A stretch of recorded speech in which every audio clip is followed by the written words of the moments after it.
Eronning Isroilga tonggi hujumlari oqibatida jarohatlanganlar soni 65 kishiga yetdi. Rossiya Odessaga hujum qildi. Erondan qo'lingizni torting. Nyu-Yorkda norozilik yurishlari bo'lib o'tmoqda. Rossiya AQShni Yaqin Sharqdagi mojaroga aralashmaslik haqida ogohlantirdi. Isroil oxirgi 75 yildagi eng dahshatli hujumlardan aziyat chekmoqda. Elon Musk Rossiyadan siyosiy boshpana so'radi. Putin va Si Isroilni Eronga hujum uchun qoraladi. Tramp 2 hafta ichida Eron bo'yicha qaror qabul qiladi. Oq uy Zelenskiy Putinning uchrash taklifiga javob qaytardi. Har bir o'tkazmangizdan ushlab qolinadigan komissiya sizga deyarli bilinmaydi. Lekin ular mana shunday pullaringizni mayda-mayda bo'lib yo'qolib ketishiga sababchi bo'lishi mumkin. Tezda ilovasi orqali siz Rossiyadan O'zbekistonga yoki O'zbekistondan Rossiyaga hech qanday komissiyalarsiz pul o'tkazishingiz mumkin. Erondan qo'lingizni torting. Nyu-Yorkda norozilik yurishlari bo'lib o'tdi. Urushga qarshi namoyishchilar Nyu-York ko'chalariga chiqib, AQShning Eronga qarshi ehtimoliy zarbasiga qarshi namoyish o'tkazishdi. Ular AQShning harbiy jinoyatlariga yo'q va Erondan qo'lingizni darhol torting kabi shiorlarni hayqirishdi. Bunday namoyishlar avval AQSh Vyetnam va Iroqqa hujum qilgan davrlarda ham bo'lib o'tgan. Rossiya Odessaga hujum qildi. 20-iyun kuni Rossiya armiyasi Odessa shahriga dronlar bilan yirik hujum uyushtirdi. Hujum oqibatida 1 kishi halok bo'lib, 14 kishi yaralandi. Bu haqda Odessa mahalliy hokimiyati xabar qilgan.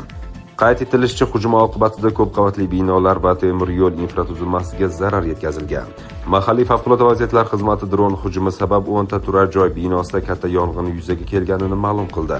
Havo mudofaasi kuchlarining faol qarshiligiga qaramay, fuqarolik infratuzilmalari, shu jumladan turar joy binolari, oliy o'quv yurti, gaz quvuri va xususiy avtomobillarga zarar yetkazilmoqda, deb yozdi viloyat hokimi Oleg Kiper Telegram kanalida. Shuningdek, xabarda Rossiya harbiylari Ukrainaga bir kechada 86 ta dron uchirgani, shulardan 34 tasi urib tushirilgani qayd etilgan. Eronning Isroilga tonggi hujumlari oqibatida jarohatlanganlar soni 65 kishiga yetdi. Eronning tongdagi zarbalari 4 joyda nishonga yetib borgan. 3 ta zarba markaziy Isroilda, xususan Tel Aviv atrofidagi Gushdan hududida qayd etilgan. Xolon shahridagi bir bino butunlay qulab tushgani haqida xabarlar bor. Yana bir zarba Soroka kasalxonasi yaqinidagi hududga berilgan. Bundan tashqari, payshanba kuni Eron raketalari Tel Aviv mintaqasidagi Ramat-Gan hududiga va fond birjasi binosiga ham zarar yetkazgan. Eron rasmiy axborot agentligi bergan bayonotida bugungi tongdagi raketa hujumining asosiy nishoni Isroil armiyasi bosh shtabi va razvedka markazi bo'lib, u Gavyan texnologik parkida joylashganini bildirgan. Bu obyekt Beersheva shahridagi Soroka kasalxonasi yonida joylashgan. IRNAga ko'ra, kasalxonaga yetgan zarar faqat zarbaning portlash to'lqinlari oqibatida kelib chiqqan, ya'ni to'g'ridan-to'g'ri nishonga olinmagan. Harbiy infratuzilma aniq va bevosita nishonga olingan. Elon Musk Rossiyadan siyosiy boshpana so'radi. Amerikalik milliarder Elon Musk Rossiya Tashqi ishlar vazirligidan siyosiy boshpana so'radi.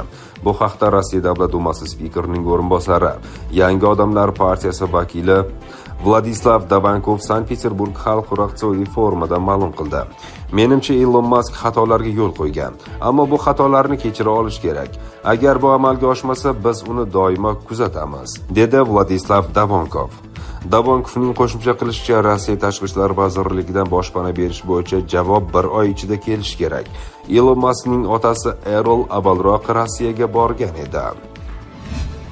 Rossiya AQShni Yaqin Sharqdagi mojaroga aralashmaslik haqida ogohlantirdi.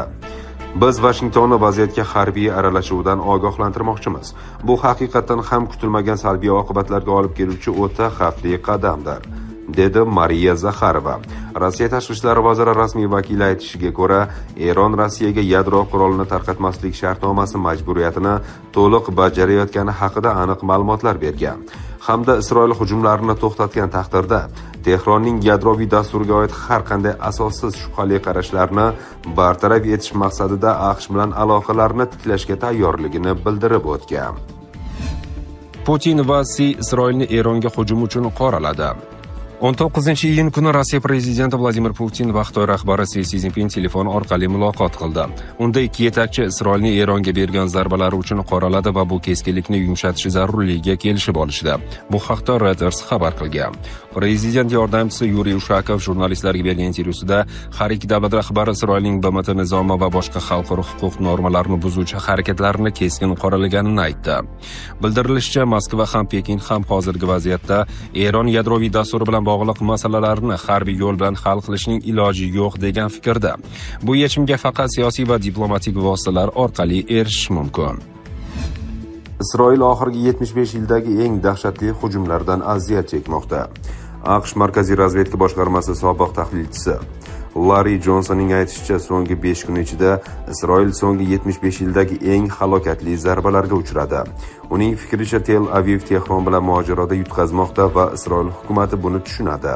Nima uchun Isroil AQShni Eron bilan urushga tortmoqchi? Chunki ular mag'lub bo'lmoqda. Ular o'zlari o'ylaganidek Eronni mag'lub qilmayapti.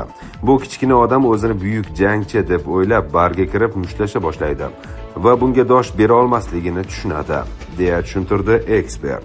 Uning so'zlariga ko'ra, Isroil hukumatı Eronga qo'rqoqlarcha hujum qilish muxolifatga hokimiyatni o'z qo'liga olish imkonini berishini oldindan bilgan. Bundan tashqari Tel Aviv atigi 24 soat davomida muvaffaqiyatli kurash olib bordi. Tahlilchilarning so'zlariga ko'ra, Isroil rasmiylari Eron tizimlarini bir necha kunga o'chirib qo'yadi deb o'ylagan, biroq mutaxassislar ularni 10 soat ichida tiklagan. Natijada, qo'shimcha qildi Johnson, Isroil shunday vaziyatga tushib qolganki, hujum qilishning yagona yo'li samolyotlardan bomba va raketalarni tashlash bo'lgan. Ular Eron ustidan uchib o'tishga da'vo qilmoqdalar. Men bunga ishonchim komil emas. Agar ular uchib ketishsa, bu Eronning havo mudofaa tizimi katta darajada vayron bo'lganini yoki samarasizligini bildiradi. Shu bilan birga uning ta'kidlashicha, Isroilda temir gumbaz, David Sling va Txat tizimlari mavjud, ammo ularning kuchi yetarli emas. Tahlilchining ishonchi komilki, Isroil o'z xavfsizligini ta'minlay olmaydi. Tramp 2 hafta ichida Eron bo'yicha qaror qabul qiladi. Oq uy: AQSh prezidenti Donald Tramp Eron bilan muzokara o'tkazish ehtimoli yuqoriligi sababli 2 hafta ichida Eron bo'yicha qaror qabul qiladi. Bu haqda u Oq uy matbuot kotibi Caroline Leavitt brifingda ma'lum qildi. Leavitt AQSh prezidenti Trampning yana bir bor diplomatiyaga imkoniyat berishni istayotganini qayd etib, Eron bilan yadroviy muzokaralarda nima bo'lishini ko'rishini istashini aytdi. Ma'lumotni to'g'ridan to'g'ri prezidentdan yetkazishini aytgan AQSh vakili Tramp Eron bo'yicha 2 hafta ichida qaror qabul qilishini, chunki Eron bilan muzokaralar tez orada bo'lib o'tishi mumkinligini bildirib o'tdi. Eron bizning ogohlantirishlarimizga qaramay 60 kundan beri muzokara stoliga o'tirmadi. 61-kuni Isroil Eronga qarshi chora ko'rdi va prezident 2 hafta ichida qaror qabul qilishini aytdi. Zelenskiy Putinning uchrashish taklifiga javob qaytardi.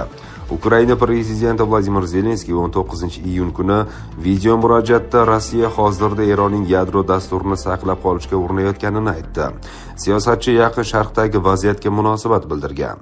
Hozirgi kunda Rossiya Eron yadro dasturini qutqarishga harakat qilmoqda. Ularning oshkora signallari va yashirin faoliyatini boshqacha talqin qilib bo'lmaydi.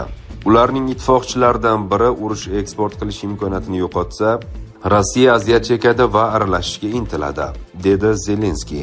Shuningdek, u sanksiyalar bo'yicha yig'ilish o'tkazganini, tashqi ishlar vaziri, razvedka va boshqa davlat organlariga, xalqaro hamkorlarga yangi sanksiya formatini taklif etish vazifasini topshirganini bildirdi. O't ochishni real to'xtatish zarur. Urushni amalda tugatish kerak. Ukraina eng yuqori darajada uchrashuvga tayyor. Bu aynan qarorlar qabul qilinadigan darajada. Men qaror qabul qiluvchi va tegishli vakolatlarga ega bo'lgan shaxslar, jumladan Putin bilan har qanday formatda uchrashishga tayyorman. Garchi u konstitutsiyaviy vakolat muddatini kamida 3 marta oshirgan bo'lsa ham. Siyosatchi shuningdek urushni AQSh prezidenti Donald Trampning joriy prezidentlik muddati davomida yakunlash afzal bo'lishini ta'kidladi. Men Trampning yordamiga katta umid bog'layman.